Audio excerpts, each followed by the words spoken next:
Yeah.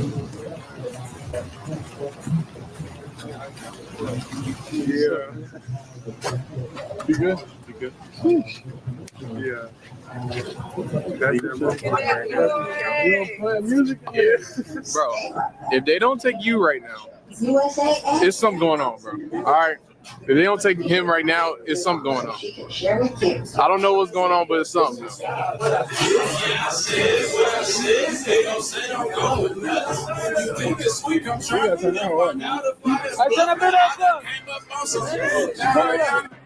basic, she told me her dream car. I said, stop thinking so basic, girl. You with Osakas, you with pure greatness. My Rolex and my car got the same abbreviation. Double R, that's Ronald Reagan. That's Rolls Royce and a presidential.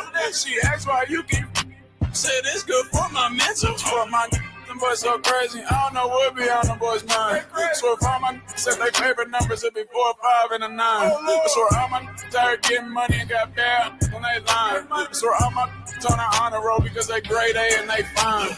Cause this right here is a young getting that money. Yeah, this right here is a young stacking them hundreds. Because all my get money. I said all my get money. Yeah, all my get money. All my get money. For opulence surrounding me, yeah, this is how I live and I ain't taking. What's good, Souls of Thought family? Welcome to another reaction video. It's your boy Norris with Souls of Thought coming to you. We all know what's going on. It's been going on all weekend and it's still going on today. I'm here to just give you a quick, synopsis of what I see, because my thoughts are never the same as the world's, never the same as what 90% of the internet is going to give you. With that being said, if you made it this far, make sure you hit that like button. It's free. It doesn't cost you anything to hit the like button. Hit that like button. Subscribe if you like to as well. Hit that notification bell too if you want to know every time I drop something new for you. Again, it's your boy Norris with Souls of Thought. And you guys know what the topic is today. We're talking about Shedeur. And I have a totally different outlook than most people. But I want to show you what the world is saying. And then we're going to go from there. That's the plan. If that's not what you're trying to do, don't get me. If you ain't trying to change the franchise or the culture, don't get me. So you should know history repeats itself over and over and over. And I've done it over and over and over. So there should be no question why NFL franchise should pick me. If you don't know who that is, that's Shedeur Sanders. That's Deion Sanders' son. And he was supposed to be drafted much higher than he actually was. He was expected to be a first-round pick. He went in like the 5th or 6th round. And there are a bunch of people saying it's because of his race. They don't like to see a black man confident. They don't want to see a black man do well. They don't like to see a father invested in their son. No, that's not it. That clip I just showed you is it. Because if I'm an owner, a GM, right, a head coach, and I see this guy who hasn't been drafted telling me what I need to do with my team, move along.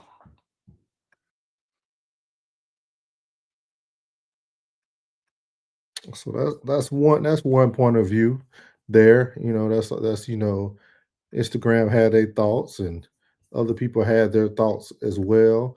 And like I said, I'm going to give you guys a bunch of different looks at what people think before I give you my opinion. So here's the next one. Shedeur, however, though, James, he goes to an organization in Cleveland that has a stacked quarterback room, but not necessarily an incredibly talented quarterback room. I think both those things can be true. Joe Flacco, 40 years old, he's set to be the starter. Deshaun Watson paid $230 million guaranteed, but he tore his Achilles, will likely miss the majority of this season, and even if he was healthy, don't know how much he would contribute. Kenny Pickett, going on his 3rd team in 3 years, I'll discuss more about that momentarily. Dylan Gabriel was drafted by the Cleveland Browns this year in the 3rd round, and then Shedeur Sanders. So many people have talked over and over and over about the curse of Shedeur Sanders falling in the 5th round. Shame on the NFL. It's the worst thing that could have happened. How are they doing this to Shedeur? Why would they try to humble this young brother? But James, as someone who played a long time in the league, I will spin this forward, a question I haven't heard asked yet. Is Shedeur's draft slide actually a blessing in disguise? Absolutely not.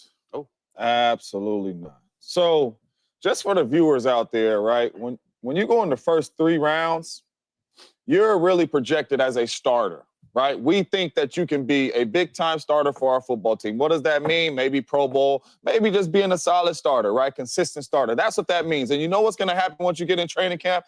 They are going to put you in every situation to give you the opportunity to be that starter, to be that guy. I remember when I got to Green Bay, I will never forget, I remember Vel Martin, we were on the sideline and he said he was a free agent, but he had made the team for the Packers before, played some really good football. And I remember him saying, they do this every year.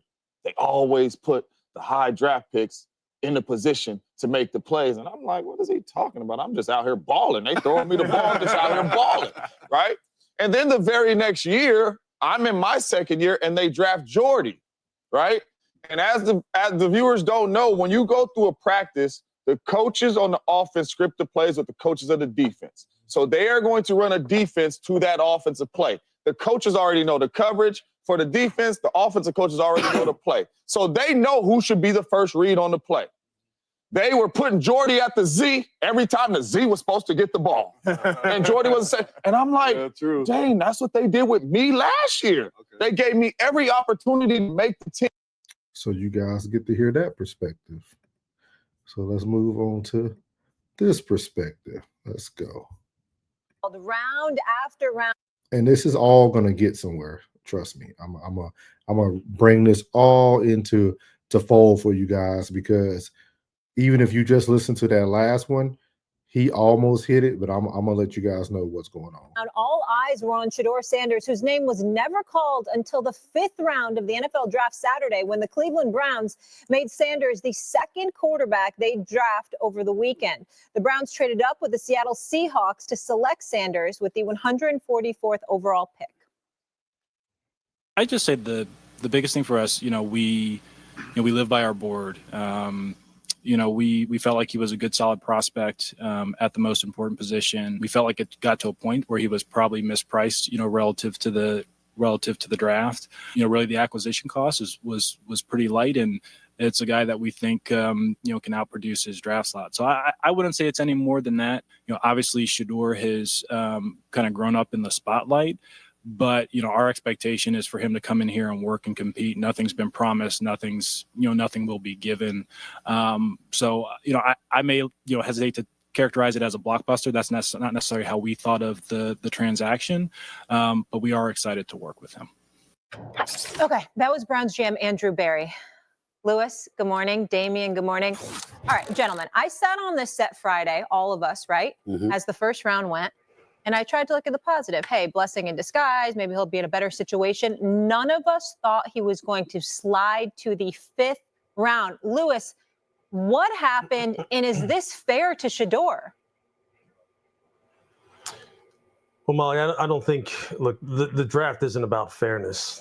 That's really not what it's about. And I think the reason why I say that is because I've said numerous different times, this whole process is very subjective, all right? It's very opinionated. There's human beings who are trying to assess players and their fit relative to the NFL and relative to their own, individual franchises. And that's an ongoing year-long process, multi-year long process, because scouts, even though we're primarily concentrating on Shedeur, this year and maybe even last year, it's one of those things where they're compiling a bunch of information both on the field and off the field for a number of different months. And then as it gets down to the wire, there's a lot of things that come into it that really don't have to do with your play on the football field, in particular quarterback. And there's a lot of other people that come into the whole thing when you're talking about then trying to set your final board. I think with Shedeur, look, I've said this numerous different times. This was not a on-the-field thing for me, because you are not going to ever tell me that Shedeur Sanders was worthy of a 5th-round selection based strictly off of what he did on the football field. What this came down to is somewhere in the off-the-field process, okay, when you're trying to assess someone's personal and football character and whether or not they feel as though it warrants a certain level or a certain price to be paid in order to acquire his services, people didn't feel that way. People just did not feel that way. As I said on. So I'm going to pause here, and I'm going to give you guys my outlook before we go into a little bit more of the videos and break it down. The reason why Shedeur Sanders, which before I get started, everybody knows I'm legendary, period. I got his hoodie, I got the hat, jerk. I am a Shedeur fan, period. So when I was watching it, I'm not gonna lie to you, the first 3 days, the first day, and then going into most of the second day, I started to get very upset because a lot of emotions was playing into it because a lot of people don't understand that, like, when you start following someone and you really support certain people, you kind of feel like you're a part of their life, right? And it sounds crazy, and I know you guys on the other side are watching this video like, what do you mean? But if you ever watch somebody, even on YouTube, you follow them from the time they started to when they grew and they're at their peak, one of their peaks, or maybe they're doing amazing now and they got endorsements, they're the sponsors and stuff like that. And so you get to see them when they started, kind of like I'm starting from the bottom. And you start seeing people get the background ready, they get their cameras better, they start to improve everything.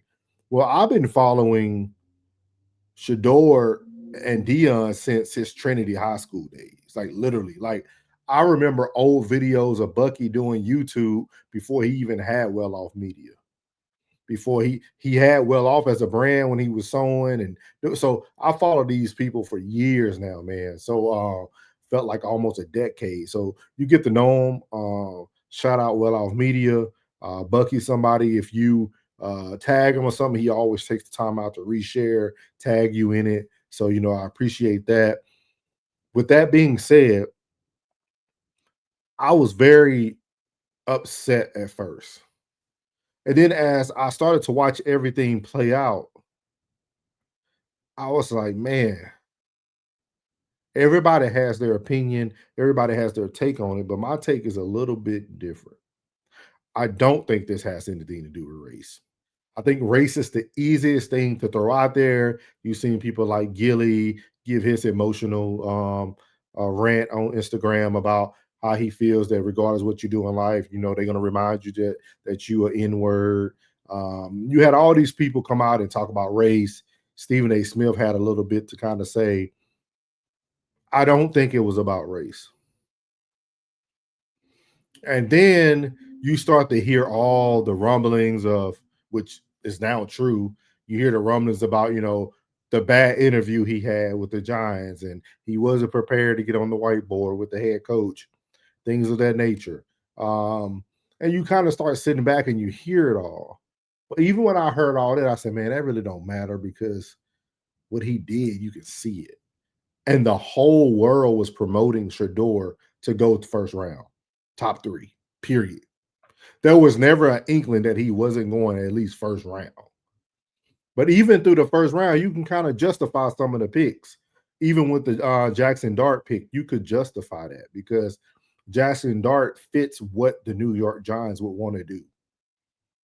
Shedeur doesn't fit their system. But what really caught my eye was when Cleveland traded their pick to Jacksonville so that Jacksonville could take Travis Hunter. And the reason that caught my attention is because when you go back and you look in the draft, that did nothing for either team. Yes, Jacksonville got a great athlete, a great player in Travis Hunter. With that being said, Cleveland had the opportunity to have Travis Hunter and Shedeur. Let me say that again. Cleveland Browns had the opportunity to have Travis Hunter and Shedeur because it looked like it was very orchestrated. So if the whole league knew that Shedeur was going to fall down in the draft, why wouldn't you take Travis Hunter at 2 if you were Cleveland? So then you keep going, you're watching it, and something came to my mind this morning. I said, man, you know what this is? This is preventative maintenance. Let me say that again. What happened to Shedeur is preventative maintenance. And let me explain myself. The reason why I say that it's preventative maintenance is because we all know that Shedeur is now going to have to truly truly compete to even get a spot on the Browns roster as a quarterback. Let me say that again. Shedeur now being a 5th round draft pick. That's no different than pretty much going unrestricted free agent or getting invited to minicamp for those who pay attention to rosters and stuff like that. Shedeur has to literally prove that he's him. And the reason why I say it's preventative maintenance is because of this. If you draft Shedeur in the 1st round with a top 10, top 20 pick, it now forces your hand to have to deal with that player or trade that player somewhere along the lines throughout their career. And what I mean by that is that I don't think people really understand the stardom and the fame that comes behind Shedeur. Shedeur literally was Colorado. Perfect timing, holding the wrist up, the AP on the wrist. You see little kids that are like 5, 6 years old doing perfect timing and holding up the Shedeur. Like what he has done, you can't teach that. Like you can't even orchestrate what he done in Colorado with the attention that they brought to Jackson State. And Jackson State, it really was Deion. Deion was Jackson State. Colorado was Shedeur and Travis.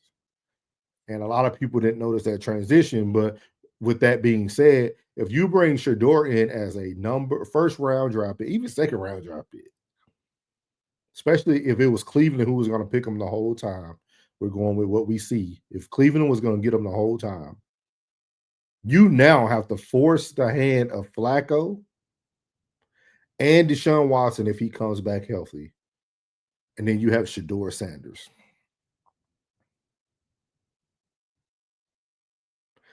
How does a GM, a city, a coach handle somebody with the fame of Shedeur when you're out there struggling with Joe Flacco or Deshaun Watson? It almost forces your hand to have to play this person. But now that you drafted him at the 5th pick, if Shedeur just makes the roster, it's a positive thing. But it was all preventative maintenance. All preventative maintenance. All preventative maintenance. And I call it preventative maintenance because they know that there's no way they could handle taking him that early in the draft. Any team. I mean, if you sit back and look at any team that needed a quarterback, it was like 7 or 8 of them. They all went out and got somebody, right? You got the Giants. They went out and got Russell Wilson. They went out and got Jameis Winston. Well, if those 2 guys don't do good the first week, now you got the crowd literally chanting and rooting, put in Shedeur. It brings so much attention. The Steelers, right? They don't know. I mean, I thought Will Howard was a great field for them. He's another Ben Roethlisberger. When I say that, not talent-wise, but stature, height, body-wise, he fits what Pittsburgh was known for when they were winning. With that being said, I come to the conclusion that we needed to push Shedeur down in the draft because if everything that's being said, because there are a lot of things being said now, him not being prepared, him being in the interviews and not caring, it's a lot of things that are being said that now we can justify him not making the roster being drafted in the 5th round. Because we already know his snaps are going to be limited at practices. Most of the time for a 5th round draft pick, and he got drafted even after Gabriel from Oregon.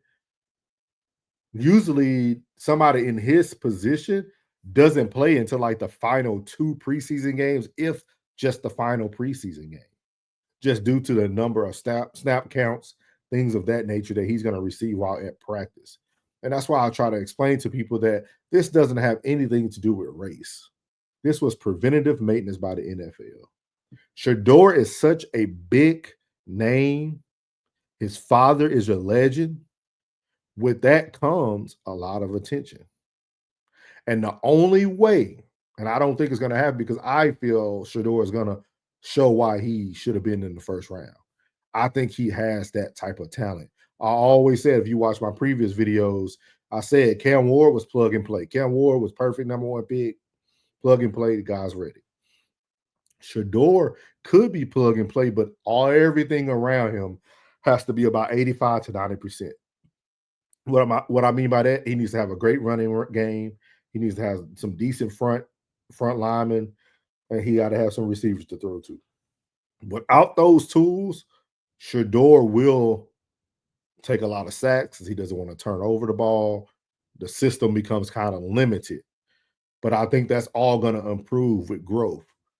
And with that being said, again, I feel that the NFL wanted to get ahead of this.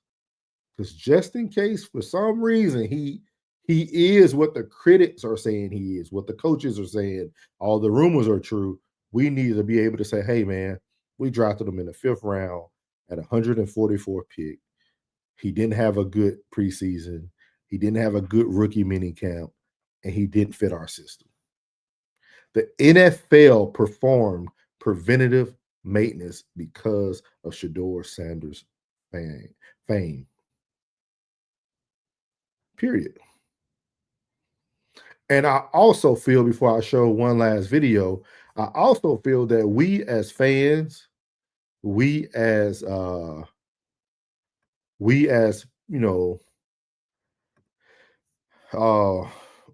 critics or whatever, I really feel that we should give the same attention or emotions that the person who it affected gave.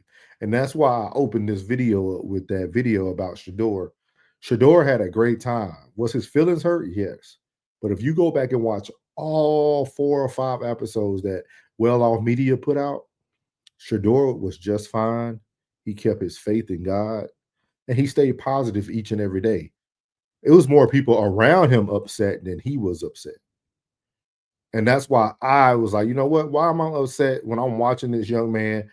He's going to prove everybody wrong, or he's going to prove the critics right. But with that being said, this is preventative maintenance for the NFL. Remember that.